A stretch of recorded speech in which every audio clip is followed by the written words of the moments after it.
ਫਿਰ ਉਸ ਤੋਂ ਬਾਅਦ ਫਿਰ ਦੁਬਾਰਾ ਜਦੋਂ ਘਰੋਂ ਅਸੀਂ ਫ਼ੋਨ ਮਦਰ ਉਹਦੀ ਨੇ ਕੀਤਾ ਫ਼ੋਨ ਤਾਂ ਉਹ ਕਿਸੇ ਹੋਰ ਨੇ ਚੱਕਿਆ ਤੇ ਉਹਨਾਂ ਨੇ ਫਿਰ ਦੱਸਿਆ ਕਿ ਜਿਹਦਾ ਫ਼ੋਨ ਹੈ ਉਹਦਾ ਇਸ ਤਰ੍ਹਾਂ ਐਕਸੀਡੈਂਟ ਹੋ ਗਿਆ ਤੇ ਤੁਸੀਂ ਆ ਜਾਓ ਇੱਥੇ। ਇੱਕ ਪਹਿਲੇ ਉਮੀਦ ਹਸਪੀਟਲ ਆ ਉੱਥੇ ਨਾਲ ਹੀ ਬਿਲਕੁਲ ਜਿੱਥੇ ਐਕਸੀਡੈਂਟ ਹੋਇਆ ਉਹਦੇ ਬਿਲਕੁਲ ਹੀ ਨਾਲ ਹਸਪੀਟਲ ਲੈਫਟ ਤੇ ਉਹ ਉਹਨਾਂ ਨੇ ਦਰਵਾਜ਼ਾ ਹੀ ਨਹੀਂ ਖੋਲ੍ਹਿਆ। ਉਹ ਮਤਲਬ ਕਹਿੰਦੇ ਸਾਡੇ ਕੋਲ ਫੈਸਿਲਿਟੀ ਨਹੀਂ ਹੈ ਜੇ ਕੀ ਹੈ, ਮਤਲਬ ਉਹਨਾਂ ਨੇ ਦਰਵਾਜ਼ਾ ਹੀ ਨਹੀਂ ਖੋਲ੍ਹਿਆ, ਖੜਕਾਉਂਦੇ ਰਹੇ 10 ਮਿੰਟ। ਬੋਡੀ ਵਾਪਸ ਲੈ ਕੇ ਆਉਣੀ ਸੀ ਤਾਂ ਐਂਬੂਲੈਂਸ ਖੜੀ ਸੀ ਉਹਨਾਂ ਦੀ ਤੇ ਉਹਨਾਂ ਨੇ ਫਿਰ ਦੱਸਿਆ ਕਿ ਡਰਾਈਵਰ ਨਹੀਂ ਹੈਗਾ ਉਹਨਾਂ ਕੋਲ, ਹੈ ਨਾ। ਰਾਤ ਉਸ ਸਮੇਂ ਉਹਨਾਂ ਕੋਲ ਡਰਾਈਵਰ ਨਹੀਂ ਸੀਗਾ। ਐਂਬੂਲੈਂਸ ਖੜੀ ਸੀ। ਤਾਂ ਕੀ ਲੱਗਦਾ ਕਿ ਇੱਕ ਐਂਬੂਲੈਂਸ ਦੇ ਨਾ ਹੋਣ ਕਾਰਨ ਉਹ ਵੈਂਟੀਲੇਟਰ ਤੱਕ ਪਹੁੰਚ ਨਹੀਂ ਪਾਏ? ਜੀ ਹਾਂ, ਇਸ ਤਰ੍ਹਾਂ ਹੀ ਆ। ਜੇ ਤਾਂ ਇਹੀ ਟਾਈਮ ਹੁੰਦਾ, ਕਰੂਸ਼ੀਅਲ ਟਾਈਮ ਹੁੰਦਾ ਨਾ, ਜਿੰਨੀ ਜਲਦੀ ਤੁਸੀਂ ਐਕਸ਼ਨ ਲੈ ਲਓ, ਜਿੰਨੀ ਜਲਦੀ ਉਹ ਮਤਲਬ ਆਪਣੀ ਜੋ ਸਹੂਲਤ ਚਾਹੀਦੀ ਉਹਨੂੰ ਮਿਲ ਜਾਏ ਤਾਂ ਹੋ ਸਕਦਾ ਸੀ ਬਚ ਜਾਂਦਾ।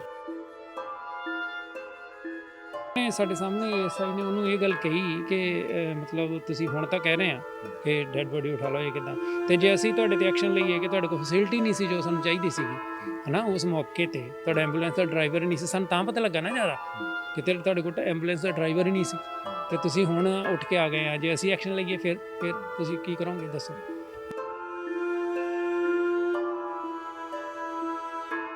ਸੰਗੀਤ ਜਗਤ ਦਾ ਉੱਭਰਦਾ ਸਿਤਾਰਾ ਪਿਛਲੇ ਦਿਨੀ ਅਲੋਪ ਹੋ ਗਿਆ।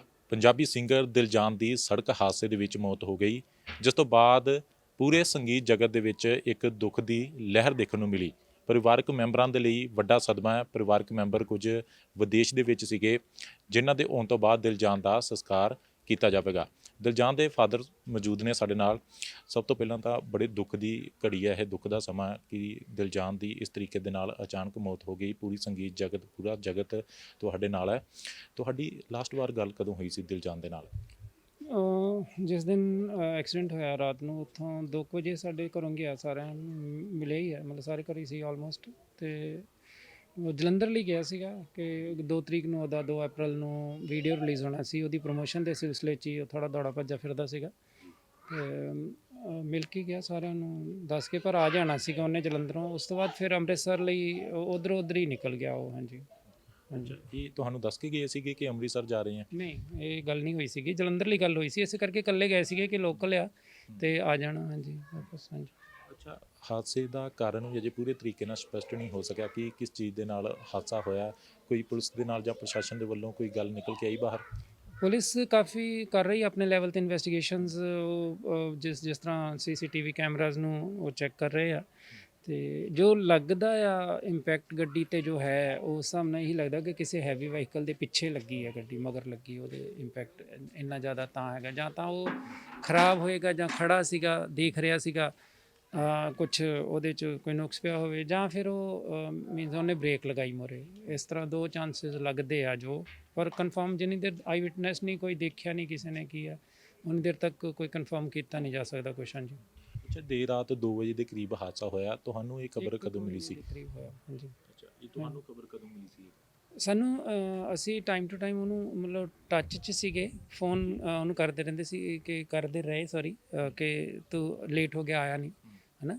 11:28 'ਤੇ ਤਾਂ ਮੈਂ ਹੀ ਫ਼ੋਨ ਕੀਤਾ, ਉਹ ਬਿਜ਼ੀ ਆ ਰਿਹਾ ਸੀ ਉਦੋਂ, ਉਹਦੀ ਗੱਲ ਚੱਲ ਰਹੀ ਸੀ ਛੋਟੇ ਬ੍ਰਦਰ ਨਾਲ ਉੱਧਰ ਕੈਨੇਡਾ ਤੋਂ। ਤਾਂ ਫਿਰ ਉਸ ਤੋਂ ਬਾਅਦ ਫਿਰ ਦੁਬਾਰਾ ਜਦੋਂ ਘਰੋਂ ਅਸੀਂ ਫ਼ੋਨ ਮਦਰ ਉਹਦੀ ਨੇ ਕੀਤਾ ਫ਼ੋਨ ਤਾਂ ਉਹ ਕਿਸੇ ਹੋਰ ਨੇ ਚੱਕਿਆ ਤੇ ਉਹਨਾਂ ਨੇ ਫਿਰ ਦੱਸਿਆ ਕਿ ਜਿਹਦਾ ਫ਼ੋਨ ਹੈ ਉਹਦਾ ਇਸ ਤਰ੍ਹਾਂ ਐਕਸੀਡੈਂਟ ਹੋ ਗਿਆ ਤੇ ਤੁਸੀਂ ਆ ਜਾਓ ਇੱਥੇ। ਉਹਨਾਂ ਨੇ ਲੋਕੇਸ਼ਨ ਦੱਸੀ। ਗੱਲ ਹੋਈ ਤੁਹਾਡੀ ਲਾਸਟ ਡੇ? 1:15 ਵਜੇ। ਅੱਛਾ। ਹਾਂਜੀ। 1:15 ਹੋਏਗੀ, 1:15 ਇੰਨਾ। ਹਾਂਜੀ। ਅੱਛਾ, ਰਾਤ ਦਾ ਸਮਾਂ ਸੀਗਾ। ਰਾਤ ਉਸ ਸਮੇਂ ਕਈ ਵਾਰੀ ਕੋਈ ਨਜ਼ਦੀਕ ਵੀ ਨਹੀਂ ਪਹੁੰਚਦਾ ਜਾਂ ਐਮਰਜੈਂਸੀ ਦੇ ਵਿੱਚ ਲੋੜ ਨਹੀਂ, ਫਸਟ ਏਡ ਦੀ ਲੋੜ ਨਹੀਂ ਪੈਂਦੀ। ਲੱਗਦਾ ਕਿ ਇਸ ਚੀਜ਼ ਦੇ ਵਿੱਚ ਵੀ ਦੇਰੀ ਹੋਈ ਹੋਊਗੀ। ਹਾਂ, ਇਸ ਤਰ੍ਹਾਂ ਹੀ ਇੱਦਾਂ ਹੀ ਹੋਇਆ ਕਿਉਂਕਿ ਰਾਤ ਨੂੰ ਤੁਹਾਨੂੰ ਪਤਾ ਆਮ ਵੀ ਐਕਸੀਡੈਂਟ ਹੋਵੇ ਤਾਂ ਕੋਈ ਕੋਲੋਂ ਦੀ ਲੰਘ ਜਾਂਦੇ ਆ, ਕੋਈ ਜ਼ਿਆਦਾ ਦੇਖਦਾ ਨਹੀਂ ਆ ਕੋਈ, ਹੈ ਨਾ। ਉਹ ਤਾਂ ਸ਼ਰਧਾਲੂ ਜਿਹੜੇ ਅਨੰਦਪੁਰ ਸਾਹਿਬ ਤੋਂ ਆ ਰਹੇ ਸੀਗੇ ਵਾਪਸ, ਹੈ ਨਾ, ਉਹਨਾਂ ਨੇ ਫਿਰ ਉਹ ਟਰਾਲੀ ਭਰੀ ਹੋਣੀ ਜਾਂ ਕਿਤੇ ਉੱਥੇ ਜੰਗ ਮੁੰਡੇ ਜਿਹੜੇ ਉਹਨਾਂ ਨੇ ਫਿਰ ਵਿੱਚੋਂ ਕੱਢ ਕੇ ਤਾਂ ਫਿਰ ਉਹ ਹਸਪੀਟਲ ਲੈ ਕੇ ਗਏ ਤੇ ਉਹਨਾਂ ਨੇ ਹੈਲਪ ਕੀਤੀ ਕਾਫੀ। ਤੇ ਉਹਦੇ ਵਿੱਚ ਵੀ ਹੁਣ ਪਤਾ ਨਹੀਂ ਕਿ ਕਿੰਨੀ ਦੇਰ ਉਹ ਐਕਸੀਡੈਂਟ ਤੋਂ ਬਾਅਦ ਗੱਡੀ ਦੇ ਵਿੱਚ ਰਿਹਾ, ਗੋਡ ਨੋਜ਼। ਅੱਛਾ, ਜਦੋਂ ਉਹਨਾਂ ਸ਼ਰਧਾਲੂਆਂ ਨੂੰ ਆਇਆ ਉਸ ਸਮੇਂ ਐਕਸੀਡੈਂਟ ਉਹਨਾਂ ਦਾ ਹੋ ਚੁੱਕਾ ਸੀਗਾ ਉਸ ਵੇਲੇ।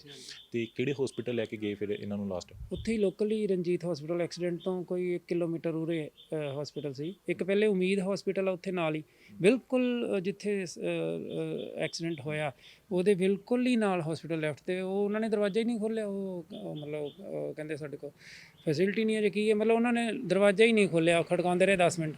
ਐਮਰਜੈਂਸੀ ਦੇ ਦੌਰਾਨ ਵੀ ਦਰਵਾਜ਼ਾ ਨਹੀਂ ਖੋਲ੍ਹਿਆ ਕਿ ਪੇਸ਼ੈਂਟ ਸੀਰੀਅਸ ਹੈਗਾ ਜਾਂ ਉਹਨੂੰ ਦੇਖ ਲਈਏ? ਉਹ ਦੱਸਿਆ ਸਾਨੂੰ ਜੋ ਮੌਕੇ ਤੇ ਸਾਡੇ ਮਤਲਬ ਜਿਹੜੇ ਉਹ ਸ਼ਰਧਾਲੂ ਹਾਜ਼ਰ ਸੀ ਉਹਨਾਂ ਨੇ ਜੋ ਦੱਸਿਆ ਹੈਗਾ। ਉਸ ਤੋਂ ਬਾਅਦ ਨਾਲ ਹੀ 1 ਕਿਲੋਮੀਟਰ ਬੈਕ ਜਲੰਧਰ ਵੱਲ ਨੂੰ ਰਣਜੀਤ ਹਸਪੀਟਲ, ਉੱਥੇ ਲੈ ਕੇ ਗਏ ਫਿਰ ਉਹ। ਤੇ ਜਿੱਦਾਂ ਉਹਨਾਂ ਨੇ ਮਤਲਬ ਦੱਸਿਆ ਤਾਂ ਉਹਨਾਂ ਨੇ ਤਾਂ ਬਰੋਡ ਡੈਡ ਲਿਖਿਆ ਹੈਗਾ, ਬਟ ਜੋ ਇੱਕ ਡਾਕਟਰ ਦੀ ਮੈਂ ਸੁਣੀ ਆ, ਉਹਨੇ 3 ਲਾਈਨਾਂ ਬੋਲੀਆਂ ਕਿਸੇ ਪੋਸਟ ਦੇ ਵਿੱਚ ਹੀ। ਉਹਨੇ ਇਹ ਕਿਹਾ ਕਿ ਮਲਟੀਪਲ ਇੰਜਰੀਜ਼ ਸੀਗੀਆਂ ਤੇ ਸਾਡੇ ਕੋਲ ਫੈਸਿਲਿਟੀ ਨਾ ਹੋਣ ਕਰਕੇ ਉਹਨੂੰ ਵੈਂਟੀਲੇਟਰ ਦੀ ਜ਼ਰੂਰਤ ਸੀ, ਅਸੀਂ ਰੈਫਰ ਕਰ ਦਿੱਤਾ ਸੀ ਅੰਮ੍ਰਿਤਸਰ। ਬਸ ਇੰਨਾ ਉਹਦਾ ਸੁਣਿਆ। ਬਾਅਦ 'ਚੋਂ ਪਤਾ ਲੱਗਾ ਜਦੋਂ ਅਸੀਂ ਉਹਦਾ ਡੈਡ ਬੋਡੀ ਵਾਪਸ ਲੈ ਕੇ ਆਉਣੀ ਸੀ ਤਾਂ ਐਂਬੂਲੈਂਸ ਖੜੀ ਸੀ ਉਹਨਾਂ ਦੀ, ਤੇ ਉਹਨਾਂ ਨੇ ਫਿਰ ਦੱਸਿਆ ਕਿ ਡਰਾਈਵਰ ਨਹੀਂ ਹੈਗਾ ਉਹਨਾਂ ਕੋਲ, ਹੈ ਨਾ। ਰਾਤ ਉਸ ਸਮੇਂ ਉਹਨਾਂ ਕੋਲ ਡਰਾਈਵਰ ਨਹੀਂ ਸੀਗਾ, ਐਂਬੂਲੈਂਸ ਖੜੀ ਸੀ। ਮੇ ਬੀ ਕਿ ਉਦੋਂ ਜਦੋਂ ਉਹਨਾਂ ਨੇ ਕਹਿੰਦੇ ਆ ਕਿ ਉਹ ਹੁਣ ਡਾਕਟਰ ਪਤਾ ਨਹੀਂ ਉਮੀਦ ਹਸਪੀਟਲ ਦਾ ਜਾਂ ਫਿਰ ਇਹਦਾ ਰਣਜੀਤ ਹਸਪੀਟਲ ਦਾ। ਬਿਲਕੁਲ ਮੈਂ ਵੀ ਇਹ ਬਾਈਟ ਬਿਆਨ ਉਹਨਾਂ ਦਾ ਸੁਣਿਆ ਹੋਇਆ ਕਿ ਮੇਜਰ ਇੰਜਰੀਜ਼ ਸੀਗੀਆਂ ਉਹਨਾਂ ਨੂੰ ਵੈਂਟੀਲੇਟਰ ਦੀ ਜ਼ਰੂਰਤ ਸੀਗੀ। ਤਾਂ ਕੀ ਲੱਗਦਾ ਕਿ ਇੱਕ ਐਂਬੂਲੈਂਸ ਦੇ ਨਾ ਹੋਣ ਕਾਰਨ ਉਹ ਵੈਂਟੀਲੇਟਰ ਤੱਕ ਪਹੁੰਚ ਨਹੀਂ ਪਾਏ? ਜੀ ਹਾਂ, ਇਸ ਤਰ੍ਹਾਂ ਹੀ ਆ। ਜੇ ਤਾਂ ਇਹੀ ਟਾਈਮ ਹੁੰਦਾ, ਕਰੂਸ਼ੀਅਲ ਟਾਈਮ ਹੁੰਦਾ ਨਾ, ਜਿੰਨੀ ਜਲਦੀ ਤੁਸੀਂ ਐਕਸ਼ਨ ਲੈ ਲਓ, ਜਿੰਨੀ ਜਲਦੀ ਉਹ ਮਤਲਬ ਆਪਣੀ ਜੋ ਸਹੂਲਤ ਚਾਹੀਦੀ ਉਹਨੂੰ ਮਿਲ ਜਾਏ ਤਾਂ ਹੋ ਸਕਦਾ ਸੀ ਉਹ ਬਚ ਜਾਂਦਾ। ਅੱਛਾ, ਇਹ ਜਿਹੜੇ ਸ਼ਰਧਾਲੂ ਹੀ ਲੈ ਕੇ ਗਏ ਹੋਣਗੇ ਦਿਲਜਾਨ ਨੂੰ ਉੱਥੇ ਹਸਪੀਟਲ ਤੱਕ, ਉਹਨਾਂ ਨੇ ਦੱਸਿਆ ਕਿ ਇਸ ਤਰੀਕੇ ਦੀ ਵੀ ਕੋਈ ਘਟਨਾ ਹੋਈ ਉੱਥੇ ਕਿ ਉਹਨਾਂ ਨੂੰ ਐਂਬੂਲੈਂਸ ਨਹੀਂ ਮਿਲੀ ਜਾਂ ਉੱਥੇ ਕਾਫੀ ਸਮਾਂ ਲੱਗ ਗਿਆ ਉਹਨਾਂ ਨੂੰ ਦਿਲਜਾਨ ਨੂੰ ਅੱਗੇ ਵੈਂਟੀਲੇਟਰ ਤੱਕ ਪਹੁੰਚਦੇ? ਨਹੀਂ, ਉਹਨਾਂ ਨੇ ਨਹੀਂ ਇਹ ਗੱਲ ਦੱਸੀ, ਬਟ ਜਦੋਂ ਮਤਲਬ ਪੁਲਿਸ ਨੇ ਮਤਲਬ ਸਾਨੂੰ, ਮੈਂ ਤੁਹਾਨੂੰ ਦੱਸ ਹੀ ਦਿੰਦਾ ਕਿ ਅਸੀਂ ਪੁਲਿਸ ਸਟੇਸ਼ਨ ਬੈਠੇ ਸੀ ਤਾਂ ਪੁਲਿਸ ਸਟੇਸ਼ਨ ਬੈਠੇ ਤਾਂ ਜਦੋਂ ਉਹਨਾਂ ਦੇ 2 ਮੁਲਾਜ਼ਮ ਆਏ ਹਸਪੀਟਲ, ਕਿਉਂਕਿ 3 ਘੰਟੇ ਹੋ ਗਏ ਸੀ ਇਸ ਗੱਲ ਨੂੰ, ਤਾਂ ਉਹ ਕਹਿੰਦੇ ਕਿ ਸਾਡੇ ਜਿਹੜੇ ਬਾਕੀ ਪੇਸ਼ੈਂਟ ਆ ਉਹ ਮਤਲਬ ਥੋੜ੍ਹਾ ਪਰੇਸ਼ਾਨ ਹੋ ਰਹੇ ਤੇ ਤੁਸੀਂ ਡੈਡ ਬੋਡੀ ਉਠਾ ਲਓ, ਹੈ ਨਾ।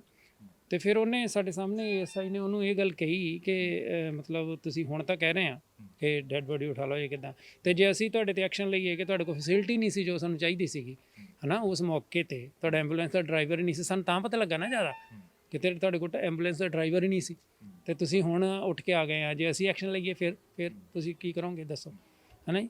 ਉਸ ਹਿਸਾਬ ਨਾਲ ਸਾਨੂੰ ਪਤਾ ਲੱਗ ਰਿਹਾ ਕਿ ਕਿਤੇ ਨਾ ਕਿਤੇ ਕਮੀ ਤਾਂ ਹੈ ਹੀ ਰਹੀ। ਬਿਲਕੁਲ, ਇਹ ਪ੍ਰਸ਼ਾਸਨ ਦੀ ਵੱਡੀ ਅਣਗਹਿਲੀ ਹੈ, ਇੱਕ ਜਾਨ ਜਿਹੜੀ ਹੈ ਉਹ ਜੋਖਿਮ ਦੇ ਵਿੱਚ ਪਾਈ ਗਈ ਹੈ। ਅੱਛਾ, ਦਿਲਜਾਨ ਦੇ ਫੈਮਿਲੀ ਮੈਂਬਰ ਸਾਰੇ ਆ ਚੁੱਕੇ ਨੇ? ਸੰਸਕਾਰ ਕਦੋਂ ਕੀਤਾ ਜਾਏਗਾ? ਕੱਲ ਤੱਕ ਆ ਜੀ, ਮੰਡੇ ਨੂੰ ਸੰਸਕਾਰ ਕੀਤਾ ਜਾਏਗਾ, ਅੰਤਿਮ ਦਰਸ਼ਨ 1 ਵਜੇ ਦੁਪਹਿਰੇ ਤੱਕ। ਅੱਛਾ, ਦਿਲਜਾਨ ਇੱਕ ਉੱਭਰਦਾ ਸਿਤਾਰਾ ਸੀਗਾ ਕਿ ਇੱਕ ਸਿੰਗਰ ਵੱਡਾ ਬਣਨਾ ਚਾਹੁੰਦਾ ਸੀਗਾ, ਉਹ ਲੱਗਦਾ ਕਈ ਖੁਆਇਸ਼ਾਂ ਜਿਹੜੀਆਂ ਨੇ ਪਿੱਛੇ ਛੱਡ ਗਿਆ ਦਿਲਜਾਨ।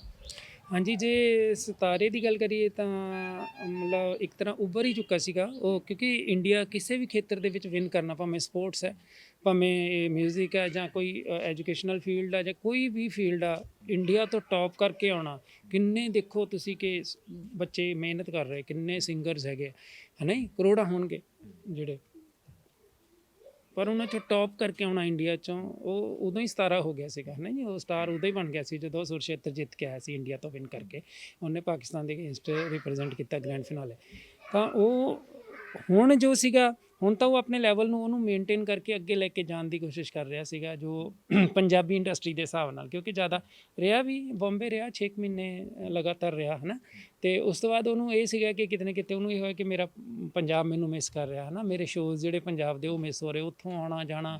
ਲੋਕੀ ਕਹਿੰਦੇ ਸੀ ਵੀ ਕਿਉਂਕਿ ਖਰਚਾ ਉਸ ਹਿਸਾਬ ਨਾਲ ਤੁਹਾਨੂੰ ਪਤਾ ਕਿ ਆਉਣ ਜਾਣ ਦਾ ਵੀ ਵਿੱਚ ਪਾਉਣਾ, ਅਤੇ ਬਜਟ ਇੱਥੇ ਆਪਣੇ ਪੰਜਾਬ ਦਾ ਤੁਹਾਨੂੰ ਪਤਾ ਹੀ ਆ ਕਿ ਉਨਾ ਕੀ ਹੁੰਦਾ, ਲੋਕਾਂ ਨਾਲ ਕੰਪਰੋਮਾਈਜ਼ ਹੀ ਕਰਨਾ ਪੈਂਦਾ, ਅਤੇ ਉਸ ਹਿਸਾਬ ਨਾਲ ਫਿਰ ਉਹ ਇੱਥੇ ਆ ਗਏ ਸੀਗੇ ਅਤੇ ਪੰਜਾਬ।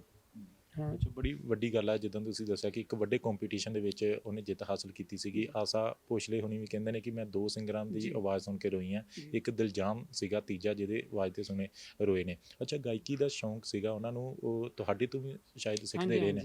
ਮੈਂ ਹੀ ਆਪ ਹੀ ਤਿਆਰ ਕੀਤਾ ਸੀ ਘਰੇ ਉਹਨੂੰ, ਔਰ ਅਸੀਂ ਦੇਖਿਆ ਜਦੋਂ ਉਹਨੂੰ 12 ਸਾਲ ਦਾ ਸੀਗਾ ਕਿ ਇਹਦੇ 'ਚ ਟੈਲੈਂਟ ਹੈਗਾ, ਹੈ ਨਾ। ਇਹ ਮਤਲਬ ਕਿ ਜੱਜ ਕੀਤਾ ਕਿ ਹਾਂ ਵਾਕਈ ਇਹ ਕਰ ਸਕਦਾ, ਗਾ ਸਕਦਾ ਹੈਗਾ, ਹੈ ਨਾ। ਅਤੇ ਇਹਦਾ ਫਿਰ ਅਸੀਂ ਫੈਮਿਲੀ 'ਚ ਆਪਣੇ ਸਾਰਾ ਕਰਕੇ ਤਾਂ ਫਿਰ ਸੋਚ ਲਿਆ ਸੀਗਾ ਕਿ ਇਹਦਾ ਪ੍ਰੋਫੈਸ਼ਨਲੀ ਇਹਨੂੰ ਆਪਾਂ ਮਿਊਜ਼ਿਕ 'ਚ ਲੈ ਕੇ ਆਉਣਾ, ਅਤੇ ਉਸ ਹਿਸਾਬ ਨਾਲ ਅਸੀਂ ਮਿਹਨਤ ਕਰਤੀ, ਦਿਨ ਰਾਤ ਅਸੀਂ ਮਿਹਨਤ ਕੀਤੀ, ਬਹੁਤ ਮਿਹਨਤ ਕੀਤੀ, ਜਿੱਦਾਂ ਕਿ ਨਾ ਅਸੀਂ ਦੱਸਿਆ ਨਹੀਂ ਲੋਕਾਂ ਨੂੰ। ਸਭ ਤੋਂ ਪਹਿਲਾਂ ਇਹਨੂੰ ਮਤਲਬ 4 ਸਾਲ ਤਾਂ ਅਸੀਂ ਮਤਲਬ ਕਹਿ ਲਓ ਕਿ ਮਿਹਨਤ ਕਰਕੇ ਇਹਨੂੰ 15.5 ਸਾਲ ਦਾ ਸੀਗਾ ਜਦੋਂ ਇਹਨੂੰ ਫਸਟ ਟਾਈਮ ਅਸੀਂ MH1 ਆਵਾਜ਼ ਪੰਜਾਬ ਦੀ ਪਾਰਟਿਸਿਪੇਟ ਕਰਵਾਇਆ ਹੈ ਨਹੀਂ। ਤੇ ਉੱਥੇ ਬਹੁਤ ਅੱਛਾ ਇਹਨੇ 2006 ਦੀ ਗੱਲ ਆ, ਉਹਦੇ 'ਚ ਬਹੁਤ ਵਧੀਆ ਪਰਫਾਰਮੈਂਸ ਕੀਤੀ ਔਰ ਲਾਸਟ 6 ਤੱਕ ਪਹੁੰਚਾ ਉੱਥੇ। ਫਿਰ ਨੈਕਸਟ ਈਅਰ ਅਸੀਂ ਟਰਾਈ ਕੀਤਾ ਕਿ ਅਸੀਂ ਜਿੱਤ ਸਕਦੇ ਹਾਂ ਹੈ ਨਾ, ਕਿਉਂਕਿ ਲੋਕਾਂ ਨੇ ਪਿਆਰ ਬਹੁਤ ਦਿੱਤਾ ਸੀਗਾ, ਜੱਜਿਸ ਨੇ ਬਹੁਤ ਪਿਆਰ ਦਿੱਤਾ ਸੀਗਾ। ਤੇ ਉਸ ਸਾਲ ਫਿਰ ਮਾਸ਼ਾ ਬਣਿਆ ਸੀ, ਮਾਸ਼ਾ ਲਈ ਉਹ ਜਿੱਤੇ ਸੀ। ਤੇ ਨੈਕਸਟ ਈਅਰ ਫਿਰ ਅਸੀਂ ਪਾਰਟਿਸਿਪੇਟ ਕੀਤਾ ਫਿਰ 2007 'ਚ, ਤੇ ਉਹਦੇ 'ਚ ਗ੍ਰੈਂਡ ਫਾਈਨਲ ਪਹੁੰਚਿਆ ਔਰ ਉਹਦੇ 'ਚ ਫਿਰ ਕਮਲ ਖਾਨ ਪਹਿਲੇ ਨੰਬਰ 'ਤੇ ਸੀ ਔਰ ਇੱਕ ਲੜਕਾ ਗੁਰਦਾਸ ਮਾਨ ਦਾ ਸ਼ਾਗਿਰਦ ਹੈ ਉਹ ਦੂਜੇ ਨੰਬਰ 'ਤੇ ਸੀ ਔਰ ਇਹ ਸੈਕੰਡ ਰਨਰ ਅਪ ਸੀਗਾ ਉਸ। ਬਾਕੀ ਬਾ ਕਮਾਲ ਦੀ ਉਹਨਾਂ ਦੀ ਆਵਾਜ਼ ਸੀਗੀ। ਅੱਛਾ, ਦਿਲਜਾਨ ਦੀ ਫੈਮਿਲੀ ਵੀ ਜਿਹੜੇ ਵਾਈਫ ਜਾਂ ਬੇਟੀ ਵੀ ਕੈਨੇਡਾ ਰਹਿੰਦੇ, ਦਿਲਜਾਨ ਕਦੋਂ ਆਏ ਸੀਗੇ ਪੰਜਾਬ? ਉਹ ਦੀਵਾਲੀ 'ਤੇ ਆਏ ਸੀ। ਹੁਣ ਉਹਨਾਂ ਦਾ ਵਾਪਸ ਜਾਣ ਦਾ ਵੀ ਕੋਈ ਪਲਾਨ ਸੀਗਾ ਕਿ ਜਾਂ ਅਜੇ ਐਲਬਮ ਕਹਿੰਦੇ ਨਹੀਂ, ਸੀਗੇ ਅਜੇ ਉਹਦੀ ਇਹ ਸਾਰੇ ਉਹਦੇ 5 ਪ੍ਰੋਜੈਕਟਸ ਸਾਡੇ ਜਿਹੜੇ ਤਿਆਰ ਪਏ ਆ ਸਾਰੇ ਡਬਿੰਗ ਕੀਤੀ, 3 ਵੀਡੀਓਜ਼ ਤਿਆਰ ਹੈਗੇ ਆ। ਤਾਂ ਉਸ ਕਰਕੇ ਉਹ ਹਲੇ ਇੱਥੇ ਸੀਗਾ ਕਿ ਇੱਕ ਤਾਂ ਲੋਕਡਾਊਨ ਤੁਹਾਨੂੰ ਪਤਾ ਹੀ ਹੈ ਕਿ ਉੱਧਰ ਵੀ ਹਲੇ ਲੋਕਡਾਊਨ ਵਾਲੀ ਪੋਜੀਸ਼ਨ ਆ, ਕੋਈ ਸ਼ੋਜ਼ ਵਗੈਰਾ ਤਾਂ ਹੈ ਨਹੀਂ ਸੀ। ਮੋਸਟਲੀ ਸ਼ੋਜ਼ ਲਈ ਜਾਂਦਾ ਸੀ ਕੈਨੇਡਾ, ਜੋ ਅਗਰ ਕੋਈ ਸ਼ੋਜ਼ ਹੁੰਦੇ ਸੀ ਤਾਂ ਜਾਂ ਫਿਰ ਕੋਈ ਪ੍ਰੋਜੈਕਟ ਹੁੰਦਾ ਵੀਡੀਓ ਕਰਨਾ ਉਸ ਨਹੀਂ ਜਾਂਦਾ ਸੀ, ਅਦਰਵਾਈਜ਼ ਜ਼ਿਆਦਾ ਇੰਡੀਆ ਹੀ ਸੀਗਾ ਕਿਉਂਕਿ ਸ਼ੋਜ਼ ਜ਼ਿਆਦਾ ਇੱਥੇ ਹੁੰਦੇ ਸੀਗੇ। ਧੰਨਵਾਦ ਗੱਲਬਾਤ ਕਰਨ ਦੇ ਲਈ। ਸੋ ਇਹ ਇੱਕ ਦੁੱਖ ਦੀ ਘੜੀ ਹੈ, ਦਿਲਜਾਨ ਦਾ ਚਲੇ ਜਾਣਾ ਇਸ ਸੰਸਾਰ ਦੇ ਲਈ ਇੱਕ ਵੱਡਾ ਘਾਟਾ, ਕਿਉਂਕਿ ਇੱਕ ਉੱਭਰਦਾ ਹੋਇਆ ਸਿਤਾਰਾ ਸੀਗਾ ਦਿਲਜਾਨ, ਜਿਨੇ ਵੱਡੀ ਪ੍ਰਸਿੱਧੀ ਜਿਹੜੀ ਛੋਟੀ ਉਮਰ ਦੇ ਵਿੱਚ ਹੀ ਖੱਟ ਲਈ ਸੀਗੀ। ਤਾਂ ਦਿਲਜਾਨ ਦੇ ਘਰ ਇਸ ਸਮੇਂ ਜਿਹੜਾ ਉਹ ਗਮਗੀਨ ਮਾਹੌਲ ਹੈਗਾ। ਉਹਨਾਂ ਦੀ ਬੇਟੀ ਛੋਟੀ ਇੱਕ 2 ਸਾਲ ਦੀ ਹੈ, ਉਹਨਾਂ ਦੀ ਵਾਈਫ ਜਿਹੜੀ ਹੈ ਉਹ ਵੀ ਕੈਨੇਡਾ ਤੋਂ ਇੱਥੇ ਪਹੁੰਚ ਚੁੱਕੇ ਨੇ। ਸੋਮਵਾਰ ਨੂੰ ਜਿਹੜਾ ਸੰਸਕਾਰ ਕੀਤਾ ਜਾਵੇਗਾ, ਪਰ ਉੱਥੇ ਹੀ ਇਹਨਾਂ ਦੇ ਪਰਿਵਾਰ ਦੇ ਵੱਲੋਂ, ਇਹਨਾਂ ਦੇ ਫਾਦਰ ਹੋਣਾ ਦੇ ਵੱਲੋਂ ਦੱਸੀ ਇੱਕ ਗੱਲ ਜਿਹੜੀ ਹੈ ਉਹ ਬੜੀ ਮੰਦਭਾਗੀ ਹੈ ਕਿ ਪ੍ਰਸ਼ਾਸਨ ਦੀ ਅਣਗਹਿਲੀ ਕਾਰਨ ਜਾਂ ਹਸਪਤਾਲ ਦੀ ਅਣਗਹਿਲੀ ਕਾਰਨ ਜਿਹੜਾ ਉਹਨਾਂ ਨੂੰ ਸਹੀ ਮੌਕੇ ਦੇ ਉੱਪਰ ਜਿਹੜਾ ਟ੍ਰੀਟਮੈਂਟ ਨਹੀਂ ਮਿਲਿਆ। ਜੇਕਰ ਵੈਂਟੀਲੇਟਰ ਮਿਲ ਜਾਂਦਾ ਜਾਂ ਜੇਕਰ ਨਜ਼ਦੀਕ ਵਾਲਾ ਹਸਪੀਟਲ ਉਹਨਾਂ ਨੂੰ ਫਸਟ ਏਡ ਵਗੈਰਾ ਦੇ ਦਿੰਦਾ ਤਾਂ ਸ਼ਾਇਦ ਦਿਲਜਾਨ ਦੀ ਜਿਹੜੀ ਜਾਨ ਸੀਗੀ ਉਹ ਬਚ ਸਕਦੀ ਸੀਗੀ। ਕੈਮਰਾਮੈਨ ਰਵਿੰਦਰ ਕੁਮਾਰ ਦੇ ਨਾਲ ਮਨਪ੍ਰੀਤ ਸਿੰਘ ਕਾਲੋਂ, TV ਪੰਜਾਬ, ਕਰਤਾਰਪੁਰ। ਸਤਿ ਸ਼੍ਰੀ ਅਕਾਲ ਜੀ, ਮੈਂ ਨਿਰਮਲ ਮਾਨ ਪੂਰਾ ਟੈਕਸ ਸੈਟਲਮੈਂਟ ਤੋਂ। ਇਹ ਤੁਸੀਂ ਵੀਡੀਓ ਦੇਖ ਰਹੇ ਸੀ TV ਪੰਜਾਬ ਦੇ ਉੱਤੇ। ਇਹੋ ਜਿਹੇ ਹੋਰ ਜਾਣਕਾਰੀ ਭਰਪੂਰ ਵੀਡੀਓ ਦੇਖਣ ਵਾਸਤੇ TV ਪੰਜਾਬ ਦੇ ਚੈਨਲ ਨੂੰ ਸਬਸਕ੍ਰਾਈਬ ਕਰੋ ਤੇ ਨਾਲ ਹੇਠ ਦਿੱਤੇ ਹੋਏ ਬੈਲ ਆਈਕਨ ਦੇ ਬਟਨ ਦਬਾਓ। ਸਤਿ ਸ਼੍ਰੀ ਅਕਾਲ।